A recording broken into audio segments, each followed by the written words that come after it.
Some people say that automation is super technical, but is that really true?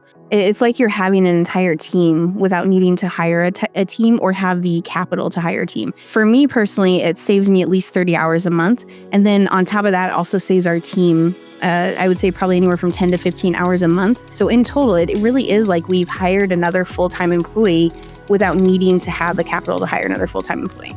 With this 30 hours that you gained, has it allowed you to kind of play a little bit more? Yeah, so I write poetry now and I love it. I never really got to do it anymore, really since high school on, because I was always so busy. I feel like it shifted my goal in life from being as productive as possible to living as intentionally and as full of a life as possible. It's actually taking things that you don't want to do and it's doing it for you so that you can do the things you really love.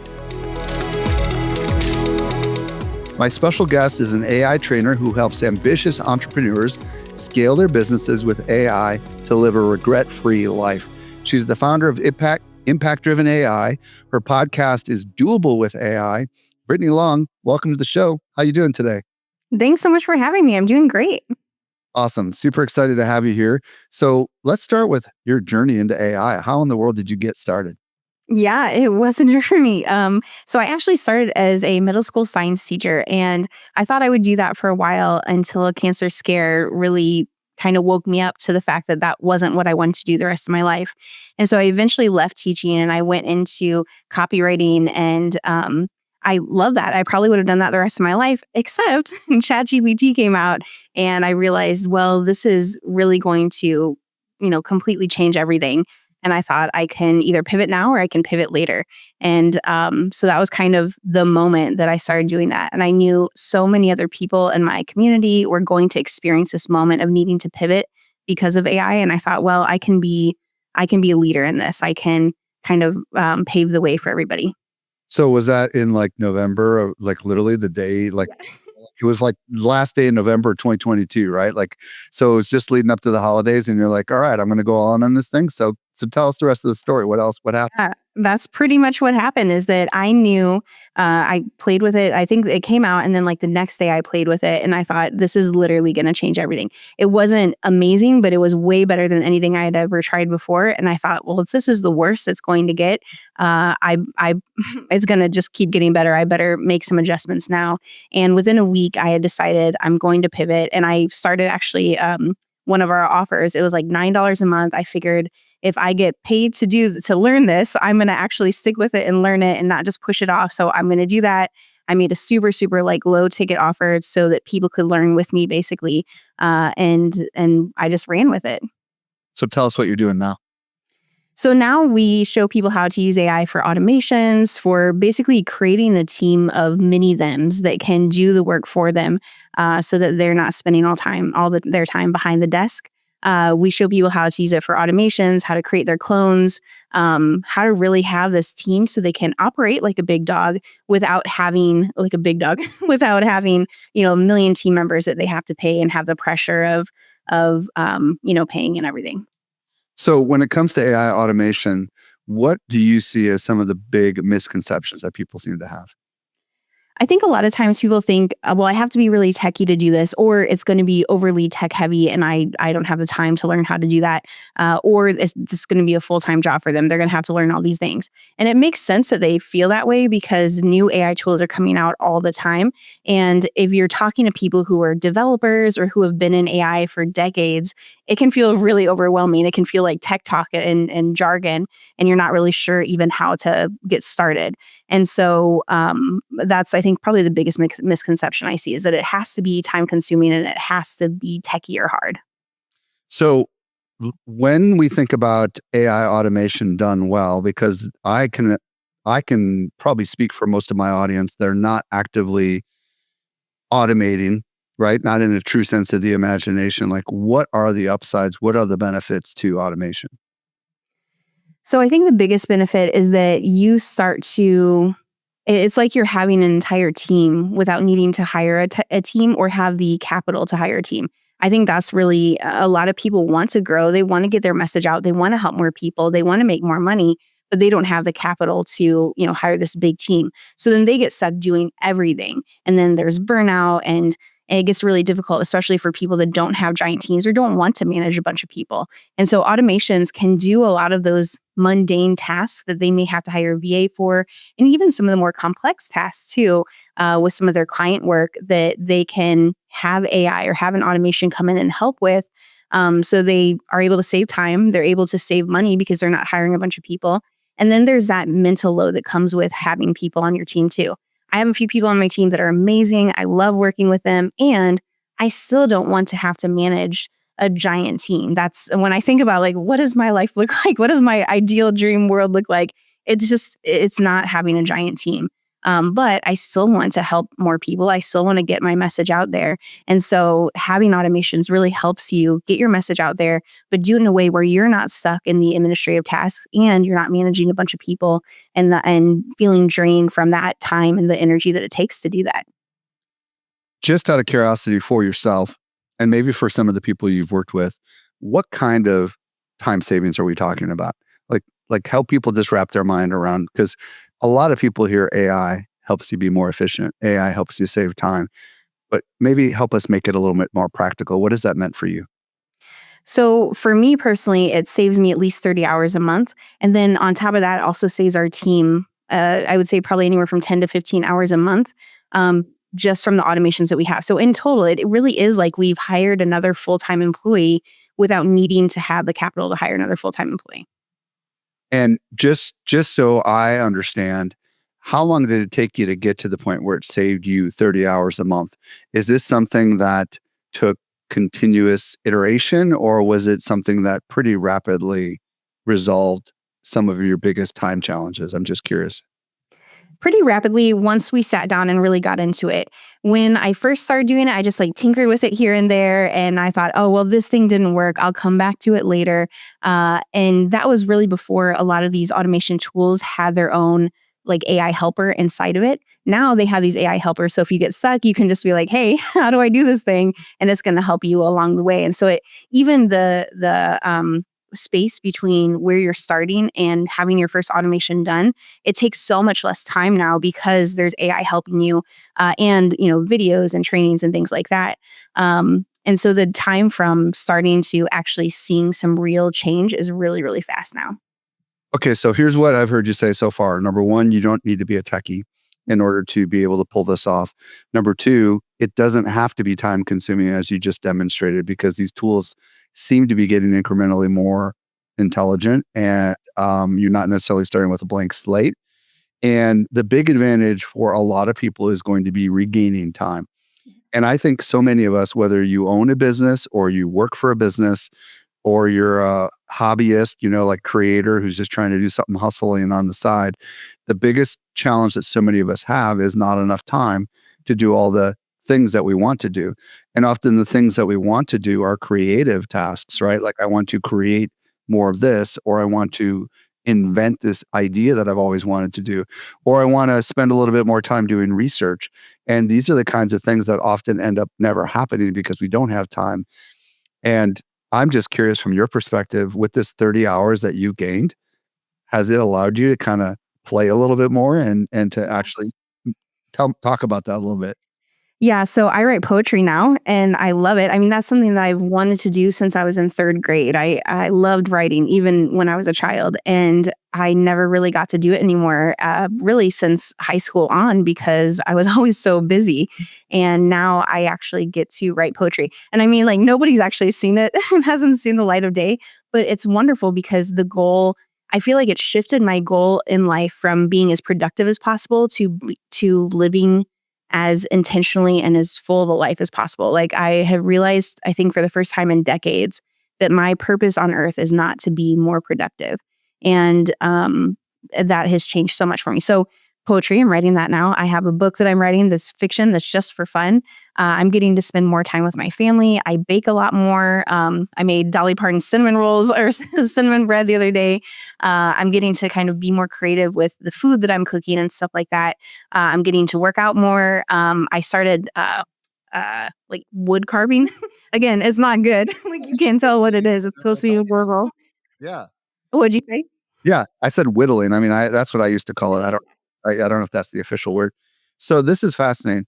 So what I love about what you just said, and so many people that are afraid of AI because they think it dehumanizes us. What I'm really hearing you say is it's actually taking things that you don't want to do and it's doing it for you so that you can do the things you really love. And that's kind of one of those maybe unintended benefits that a lot of people haven't wrapped their brain around of this kinds of things because, you know, there used to be days where we would have file clerks. Like, there used to be days when a memo was delivered in a manila envelope and it was delivered by a person to your desk. Okay. If you're of a certain age, you know what I'm talking about. Okay. There were days when the only way you could get something to someone is through the U.S. mail. Okay, like not and you have to wait a week for it to show up, right? So technology does enable certain kind of really mundane tasks to be done with great efficiency, so that we can do the things that we absolutely love doing, which is absolutely fascinating. So, okay, thanks for spending some time with me on that. So let's say everybody who's listening is like, all right, I want me some of that automation. Where do we actually start, right? Because it seems like very advantageous, but it also seems a little overwhelming. So, what do you recommend we do first? So the tools that I would use are really most of them are tools that you've already heard of, you're already using. So we use a spreadsheet, we use make.com or zapier.com. I like make.com because they have a really robust free version. And then ChatGPT. Those are really the main tools that we're going to use. And the first thing I start with is that spreadsheet. So in the spreadsheet, we're going to do a time study.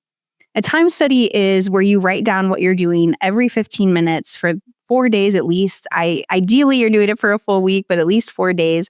So you really get a clear picture of what you're spending your time on. And if you have people on your team, you want them to do it as well. Once you've done that, and we're talking about everything that you're doing. So in my timesheet, my time study that I do once a quarter, I'm writing down personal things and then also professional things too. And professional things, I'm writing down the tasks that I did, but also if I found myself procrastinating on something or I found myself feeling frustrated about something, I wrote that down too, so that I could kind of identify the things that were slowing me down or the things that I found easier. I found myself in flow more. So every 15 minutes, I'm writing down, here's what I'm doing during that 15-minute block. And usually when I tell people to do this, they're like, I don't know if I'm going to have time for that. But really, you don't have time not to do it because it's going to allow you to save so much more time in the long run. So it's really important to do that. If you don't, oh, go Yeah, ahead. quick before let me ask some questions about this because I think this is I'm curious about this. So, like, some people do a heck of a lot of things in 15 minutes. So, like, I imagine a spreadsheet, right? Like, help us understand like how this ought to be formulated and what you talking like drop downs for different kinds of work, or like what are we talking about? Like, help me understand how you would do something like this. So you can get really fancy if you want to. Mine is super, super simple. I have the date. So in column one, I have the date. It's the first day that I'm doing it. Column two is a second date. Column three is a third date, and so on. And then on the left side, every cell is a 15 minutes. So if my day starts at 7 a.m., it says 7 a.m. And then the next one is 7:15, then 7:30, then 7:45, 8 o'clock, and so on. And it takes like probably 5 minutes, maybe less to set up. But once you have it set up, you can, use it every quarter or every month or however often you want to do this. But that's what it looks like to get it started. And what do we put in the cells? Like, that's the part that I'm most curious about. And by the way, that was super helpful. And are you doing this for like an entire week? Because you know how sometimes people do different kinds of tasks on certain days of the week. If your days are very different, then yeah, I would do an entire week. For me, I do at least 4 days. I would love to commit to doing it for a whole week, but anytime I've tried to do that, I find myself tapering off. So that's why I found for me, the sweet spot is 4 days. Most people, or like most of my clients when I'm working with them, if I tell them a week, they're like, I don't know. What if I forget? But if I tell them 4 days, they feel like that's doable. So that's usually why I start with 4 days. What are we putting inside? What are we placing in the cells? Because and do we have to stop every 15 minutes and fill it out? Like, give us a little guidance on that. Yeah. So in the cells, I'm putting down exactly what I did. So if I sent 3 emails, I would say sent 3 emails to, and then I would specify, was it a client? Was it a student? Was it customer service?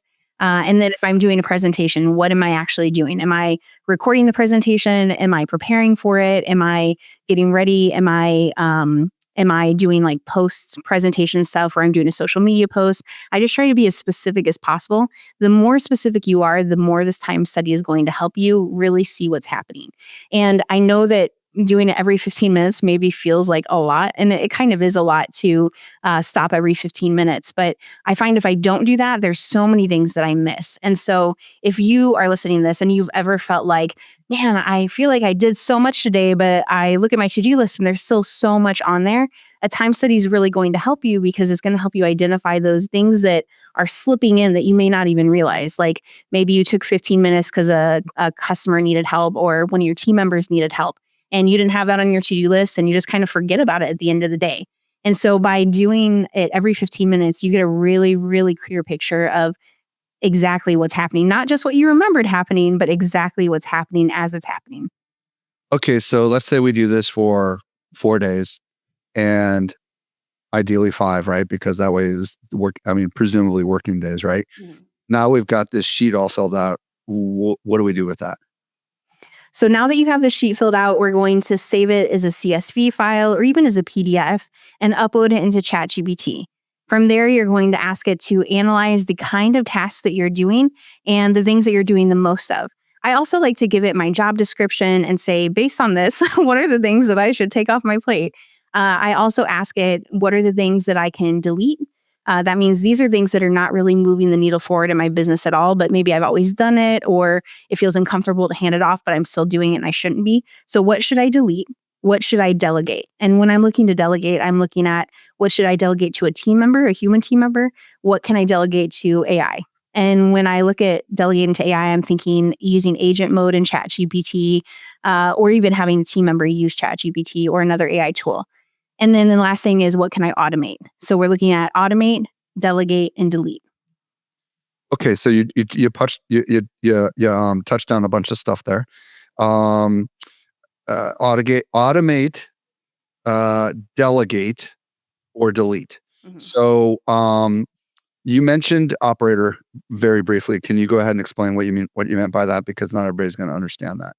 Yeah. So agent mode in ChatGPT, I think I said operator, I meant agent mode, but agent mode in ChatGPT is you tell it what you want it to do. And then it's almost like a team member comes in and does it for you. So the other day, for example, I needed a sales funnel or an opt in page, I think it was created. And I didn't really want to do it. I didn't really want to pass it to a team member because I probably won't use it too many times. And so I went into agent mode, which if you're in ChatGPT, you go into that normal chat section. There's a plus sign there. You click on that and then you're going to click agent mode. And that's what's going to give you access to this. So you'll click on agent mode and you'll say whatever it is that you want it to do. In my case, I said, I want you to log into my Go High Level account and then create a new opt-in page that has this copy. So I copy and pasted the copy that I needed to go in there. And then I want you to create the form for it, the buttons, the design, and the thank you page. And so I just left it on. I have 2 screens up. I left it on one of my screens while I worked on something else on the other screen. And while it doesn't go super fast, it's way faster than me doing it myself. And so while I was working on something else, the agent mode was working on creating that opt in page for me. Yeah, and folks, my understanding is this used to be known as operator. It was only available in the pro account, which is like $200 a month, and the agent mode is now available to all the plus users, right? Which are us $20 a month people. What's your experience with agent mode? Is it pretty easy to work with? Yeah, you know what? At first, I didn't like it because there are so many big promises. They're like, "Oh, it's going to be amazing. It's going to, replace everybody," and it did not do any of those things. And so when it first came out, I was a little bit disappointed. But the more that I've used it now, and after a few updates they've had, it's actually become really, really handy for me, especially for little things that I can't quite automate. Like I can't really automate it, uploading a sale or an opt-in page. And so to have it create that opt-in page for me is really helpful. It doesn't do some things well, like design is terrible. When I had it design the opt-in page, it was really, really, really ugly. But I didn't have to manually go in myself and copy and paste a bunch of stuff and format it. And so now the design, that's something that we can update pretty quickly. And we don't have to do like the mundane copy and paste sort of thing. So that alone saves us a ton of time. Okay, when you are uploading this data set into ChatGPT and you're asking it to analyze it, um, any tips on like how because I think the way we ask the question is really important, right? Do you have any tips on how to like ask it to analyze the information? Because like I would imagine there is some science to that a little bit, right? Or a little bit of prompting technique, Yeah. right? A little finessing. So usually what I'll do is I'll say something like this. I want you to review the file that I uploaded. Specifically, I want you to identify the things that I'm doing in my schedule that are not moving the needle forward that I can either delete, delegate, or automate. Mm. And then I'll say, remember, my goal is to. So I'll say, here's my revenue goal that I want to hit this year. Remember, I don't want to hire a bunch of new people. We have these people on our team. Here's their job description. Here's my job description. Identify the things that we're doing. Like I said, like we can automate, delete, or delegate. And then I ask it to group it by the kinds of tasks too. For me, that just makes sense. Like how my brain works, to see it grouped by tasks is really helpful. And then I have it, once it groups it by tasks, I say, now I want you to identify the things, and it'll give me a list of the things that we can delegate, delete, and automate. And just out of curiosity and I love the idea that you can delegate to AI, right? I mean, are you specifically asking it to include AI amongst the delegation, or are you just telling it like, here's my staff members? I mean, I'm just curious about that. So I kind of consider AI to be a staff member at this point. Like it operates enough like a staff member for us that we just kind of include it in the team. But we do say, here's everybody on our team, and that does include AI for us. Okay, cool. All right. So we've got all this analysis, right? That's been done after this time tracking. And ChatGPT in this case has helped us identify some things that we can automate. What's next? So now that we figured that out, we want to figure out what's the most important things to automate. And, well, first we want to delete anything that we can delete, because that's automatically going to save us some time and some mental energy too. But then from there, I want to look at what are the things that I should automate first. And so when I'm thinking about what to automate first, I'm thinking what's going to have the highest impact on my bottom line and my time and the lowest lift. And when I say lowest lift, I mean what's going to feel the easiest for me to automate. If it's something that's like a super long automation, I'm probably not going to start with that one unless it's super, super high impact. And so, for example, an automation that is high impact but low lift is an email automation. So that would be where anytime a new email comes into my inbox, it reads it automatically and it creates a draft reply for me and then notifies me that it's ready to review. This saves me a ton of mental energy. We get a lot of emails and I love it. I love hearing from our clients and our students. And sometimes it feels a little overwhelming. And so to have those emails automatically read and have this draft reply created that I just have to make it maybe a tweak or two or even just send out saves me a ton of mental energy. And so that's an example of something that would be high impact for us because it's saving a ton of time. And we're able to get, like, if somebody emails in and they ask about one of our offers, we're able to get that information to them way faster. And it's like a 3-step automation. So it's really easy and fast to do. And when we were prepping for this, you also mentioned that you are using this for your social media and also for some of your marketing of some of your programs. I would love to just kind of have you explain a little bit about what you're doing there just to help people, because a big chunk of my audience is obviously marketers and social is a big part of what they do. So I'd love to hear kind of how you've also automated some of that. Yeah, so I was noticing that I wasn't getting out as much social as I wanted to. And it was frustrating because I was like, I have so many good things to say. And, people always refer back to me and say, oh, Brittany, help me with this. Brittany, help me with that. But nobody knew about it because I wasn't getting out enough social. I wasn't sending out as many emails as I wanted to because we just had a lot going on. We have a daughter and soccer practice and all the things. And so I thought, I wonder if there's a way for me to automate this where it still sounds like my voice, because that was a big concern for me, especially being a former copywriter. I really wanted to make sure it actually sounded like me. And so where we started is this trigger. So a trigger basically means that this is the thing that starts everything else. For me, the trigger is uploading a voice note. So what I do, because I try to fit everything into like the pockets of time that I have, what I do is I'll drop my daughter off at school. And then I'll sit in the parking lot for a second so that I can press record on this voice note that I use. It's just like a generic voice note recorder on my Android, but otter.ai is also a really good tool for this. So you press record, And then for the next 4 to 5 to 6 minutes, I'm just sharing my thoughts on a topic that I see coming up in AI a lot, or a question that a client or student asked me. And I'm just sharing my thoughts on it, basically brain dumping into this voice note. And then once I get to the office, which is literally 6 minutes away from her school, I stop the recording. Before I get out of the car, I upload that into the Google folder. And because I uploaded it into the Google folder, that triggers everything else. So that creates for us an evergreen email, two Facebook posts, Instagram posts, Instagram reels, captions, YouTube script, LinkedIn article, blog post, and I feel like I'm even missing one or two things, but there's just a lot of content that it creates for us. And it all stems from that voice note, which is great because then I know it's going to sound like me because it literally came from what I was saying and my ideas and my thoughts. And so, I love this. Hold on a second. We got that. So, and by the way, if you're on an iPhone, there is a voice app, a memo app kind of thing built into it. So basically, when you hit record, are you just on the fly discussing an idea with your quote unquote AI, or are you just free flowing as a writer, kind of an outline of what it is you think? Like, what's the substance of what you're recording? Do you understand what I'm asking? yeah. So I would love to say that there's like an outline that I'm using and stuff like that, but I get distracted really easily. And I know that's not usually going to work for me. Like I'm not going to remember as I'm driving. And so for me, what I'll do is I have a list of topics that, questions that people have been asking, all in a spreadsheet. And so before I drive off, I just look at one of the topics and I think, oh, I could talk about that today. Really, it's just whatever kind of comes up for me that day. I'm like, yeah, this is something that I can talk about today. And I just brain dump, basically word vomit anything that's coming up for me as I'm thinking it.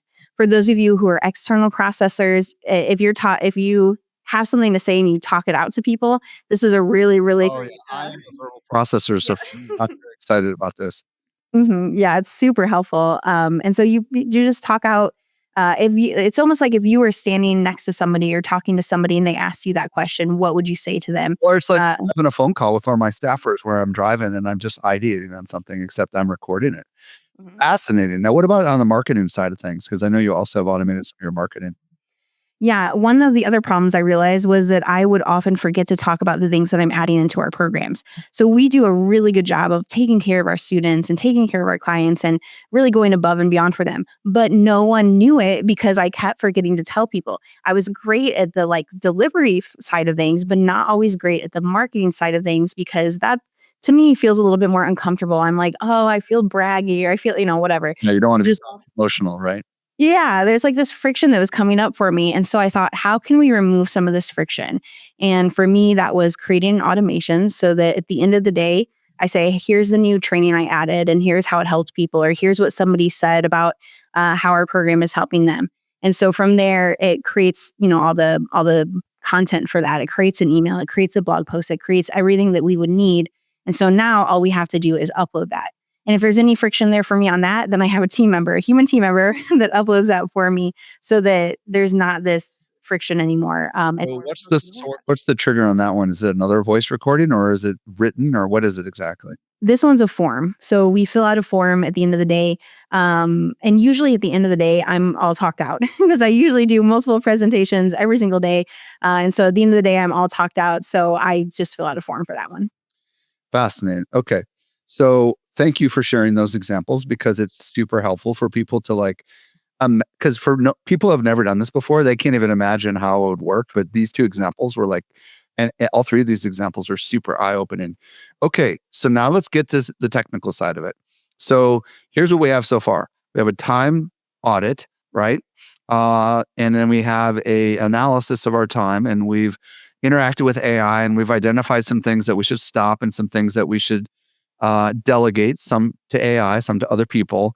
And we've also identified things to automate. And we're really zooming in on the automation. We talked about three different examples: email automation, um, social media stuff through a voice memo, and then filling out a form to generate some marketing emails and such that you could use to send out to your list or whatever, right? So now we're at the point where okay, we've got a lot of great front end of this, but now what's the back end that makes all this stuff connect? You've already mentioned some tools, but I would love to just kind of help people understand how to connect all this stuff together. Yeah, of course.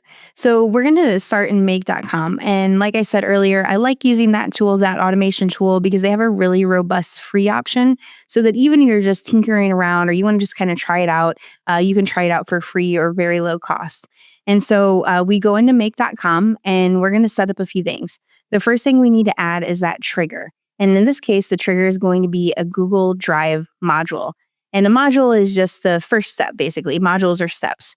And so the Google Drive module is going to be to watch when a new file comes into the drive. The next thing is going to be to download that file. And that's also going to be from Google Drive.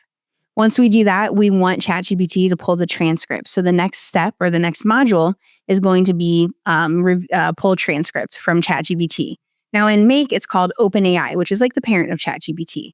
And this is a place where sometimes people get stuck with sorry.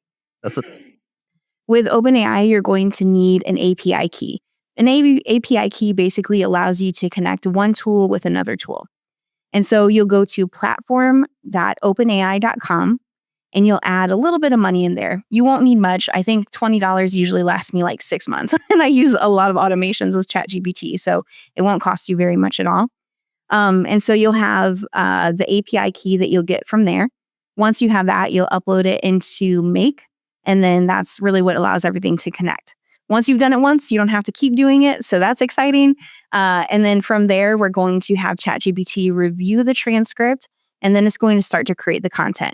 I usually start with the biggest piece of content first. So the blog post or the LinkedIn article, because then everything else can pull from those too, instead of always reviewing the entire transcript to create each new thing. Okay, cool. I have a million questions, Okay. which is kind of normal. So, okay, first of all, we're using make.com. Help everybody understand. You said that there's a free version of make.com, but I would imagine at a certain point you got to pay for it, right? So, how does that work? Just explain like to everybody like where the money comes in, just so they understand that. Yeah, so you pay monthly per a certain amount of credits. So, for example, for $10 a month, you get 10,000 credits. So, when you're starting on the free version, I think it's like 1,000 credits that you get at the beginning, which is enough to really test it out and see if you like it. But 10,000 credits should last you a really good long time. You can do probably about a whole month on 10,000 credits with this one automation, unless you're sending voice notes to yourself maybe every day. Then maybe you need a higher tier. But for $10 a month, it's 10,000 credits. But you can even start it on that free trial and get, like I said, 1,000 or a few thousand credits to get started. And is every little action counted as a credit and some multiple credits? Is that generally how it works, depending on what kind of action you're doing? Yep, exactly. So this one, if I have 15 different steps in it, it's going to be 15 credits. Okay, cool.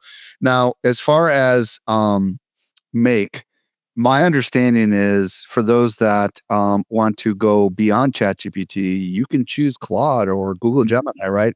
So if you have better, like if you have more, like if you're on Google platform and you love Google, you could just stick with Google. Is that true? Like, and have you messed around with the other models? Because I know I love Claude as a writer, and you're a copywriter as well. So are you using ChatGPT for everything, or have you messed around with Claude at all?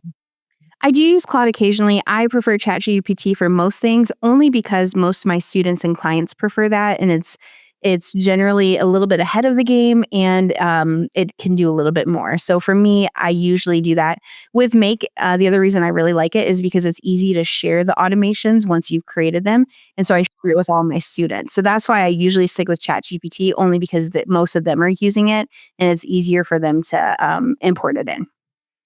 For those folks that work for a company where they have a bunch of staff, like my company. By the way, we actually have a make automation similar to what you're talking about. This podcast, when I'm done recording it, I export all the files, which are really big WAV files, into a folder along with my notes, and it triggers an automation where it emails 3 different people, and then the humans take over. It's just a very, very simple automation. And that just allows everybody to get notified the second stuff happens. But, obviously there's so much more we can do with it. Like, I would imagine, is it complicated? Because my team has told me it's not super intuitive sometimes to set these things up in the beginning. Maybe it is, maybe it's more now than it was back when we set them up, but like, talk to me a little bit about like, I know you said you don't have to be technical, but some people do find it a little confusing. What's your thoughts on that? When I first started using it, I felt a little bit lost, but that was, I think, about 2 years ago now. The It has improved so much in those last 2 years, and it's become so much easier to use in the last 2 years that even if you're just starting out today and you have no automation background, you could still get started. And one of the reasons is because in the bottom right corner, it says AI, beta AI. And if you click on that, you can basically say, here's the automation, or here's what I want it to do, and here's the tools that I want you to use, and it will actually set it up for you. Now, there may be a few things you need to edit or change, but by telling it the outcome you want and telling it the tools you want to use, it's going to create most of it for you. So instead of starting from a blank screen, starting from scratch, you have most of it already created and you just have to tweak a few things.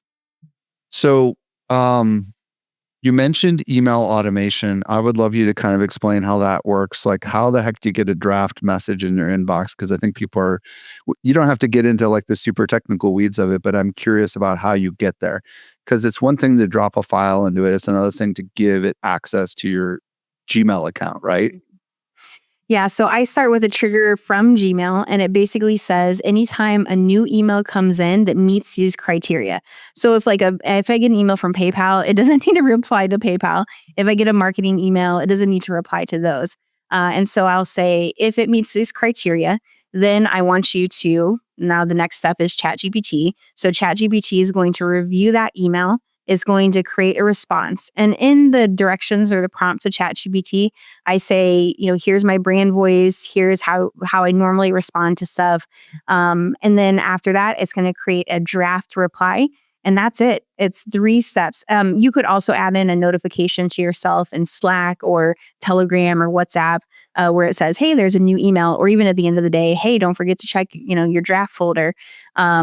But it's 3 or 4 steps depending on if you want that last piece in there or not.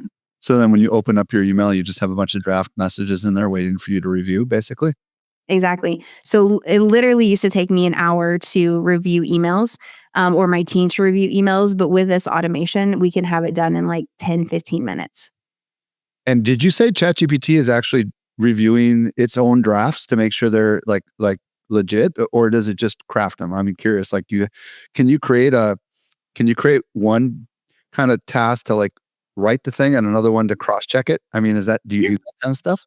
Yeah. So if you were doing that after that initial ChatGPT module where it's reviewing or it's like reviewing the email and creating the draft, you would add one more step with ChatGPT. And that one would say something like review. And then you'd refer back to the ChatGPT draft, review that draft and identify I'll say identify where you missed the mark. That usually seems to get it on the direction I want it to go right away. But see where you missed the mark. And you can even give it a rubric of does it start with the person's name or does it have this in it? Does it have my sign off? What I would do if you wanted to have it review is I would put in some of your emails, like the emails you replied to and how you replied to them into ChatGPT, not an automation, just regular ChatGPT. And then I would say, review how I wrote these emails or how I replied to these emails and come up with an SOP and a rubric. And so then it would give you the SOP or standard operating procedure. And so you'd have like a step by step, here's what it should look for, and then a rubric that you can just upload into that automation so that it does what you want it to do and reviews how you want to review every single time. A lot of people that are listening have played around with ChatGPT projects or ChatGPT custom GPTs or Claude projects, and they understand the concept of like giving it a system level instruction, but they also know that they typically have the option to add examples and data sources. How does that work from the automation side of things? Because in this case, we're using the API, right? And we don't have the benefit of like the learning knowledge and all the kind of stuff you have when you just use ChatGPT. So talk to us a little bit about like that, because that seems like it's a unique challenge that comes with automation. I find that giving it examples of emails doesn't do as well. as like a rubric would. So giving it an example, what I find usually happens with the automation is that it doesn't understand you don't want it to use the example as like content or context. Even as many times as I told it, I don't want you to use this as content. I don't want you to use this as context. Look at the format or look at the style. It doesn't get it. It gets it sometimes, but it doesn't get it 100% of the time. Whereas if I'm using a rubric or an SOP, it gets it way more consistently. And so that's why I lean more towards rubric or SOP instead of giving an example. So when we talk about rubric and SOP, standard operating procedure, does this mean we're just giving it a monster system instruction, for lack of better words? Or does it mean that you can attach data somehow to like the email writer part of the process with ChatGPT? You have the instruction set that you've given it, and then you have all this rubric or the standard operating procedure, like help people understand how those things connect together when it goes across into OpenAI. I don't want to make it super long. So the SOP and the rubric that I give it are really short. And so what I'll have it do is take the original SOP that it gives me and I'll ask it to summarize it and still give me those step-by-step instructions, but make it as clear and to the point and direct as possible so that we have maybe 4 to 7 sentences for the standard operating procedures and then 4 to 7 sentences for the rubric, and that's it. I don't want it to be something that's super, super long, mostly because if something changes or I want to make an update, I find that sometimes people won't read through the whole thing if it's really long. And then when it's not giving them what they want, they're like, oh, I'm so frustrated. Usually it's just because they forgot to remove something in the old instructions or remove something from the old rubric and put in the new one or the new pieces that they need to know or that it needs to know. And so by making it short and sweet and to the point and really direct, it's easier to make updates when you need to make updates. Do you feel like the automation side of it is evolving? Like, you know how like custom GPT seem to be like getting really sophisticated in what they can do, right? Do you feel like the automation side of it is equally as sophisticated? You know, like a custom GPT can do research and all these kinds of things and has all these cool things built into it. Do you feel like the stuff going over the API, which is effectively what we're talking about here with Make, do you feel like it's getting strong or if not even stronger than what you can do with custom GPTs? Oh, yeah, for sure. And I think the reason is because now we're adding in more layers to this. So now it's not just automation. Now it's you can also add agents, which will take action on your behalf for you. So instead of just, let's go back to the email example, instead of reading the email, creating the response, checking its response, and then putting it in the draft folder, it can also send you a Slack message and say, hey, here's the response, or here's the response. Do you want us to send it? All you have to do is click yes or no, and then it will send it for you, and even follow up with them if you wanted to. And so, what I'm seeing with automations is that they're getting a lot more, not necessarily complex, but a lot more helpful, I guess is the word there. It really is becoming like an AI team member. Let's talk a little bit about the human side of this for our company, our staff, because there might be some resistance a little bit to automating some of the tasks that Judy or Sam or whatever do. You know what I mean? So do you have any tips on like how to get them to embrace this kind of stuff? Yeah, I think it can be really scary for some of our team members because they probably see some people online talking about how, oh, you can replace your team members, and they might even be worrying about that. Or they may be thinking, how do I bring enough value to the table that they still want to have me on the team?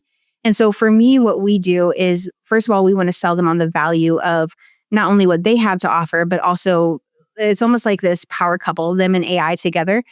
For me, I don't always just want AI, and I also want the efficiency of AI. So for me, I'm looking at how can I combine the power and the personality and all of that with a human team member and with AI.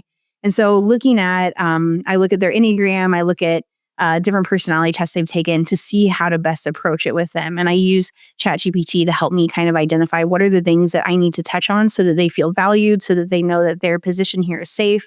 And then I talk about how it's going to help all of us. Really, with our team members, when we have like the mundane things off their plate, they're able to also go into more of the creative things. And what I found is that when my people are in their zone of genius and I'm able to be in my zone of genius, like we're unstoppable. But a lot of times we just get so caught up in the everyday boring, mundane stuff that has to get done. But now AI can do that. And so they're really able to thrive a lot more and think of ideas and really own the ideas they're coming up with and feel creative versus feeling like they're stuck in the random clicks that they have to do, you know? Love it. Brittany, this has been really fascinating. And I know some people are going to want to connect with you on the socials and or go directly and maybe join whatever communities you've got going on. Where do you want to send them if they're interested in interacting with you on the socials, or if they want to potentially work with you? Where would you want to send them? Yeah, absolutely. On Instagram, you can find us at Women Thrive with AI. And then on YouTube, it's Brittany Long. And I think the little at sign, it's Women Thrive with AI for that as well. And so then we have our membership automations on demand if you want those automations done for you. And how do they find if they want to work with you? Do they just go to the socials, or do you want to send them any particular place? Yeah, you can go to aicoachondemand.com and that's going to take you to the automations information. Brittany, thank you so much for sharing your insights with us today. Thanks so much for having me.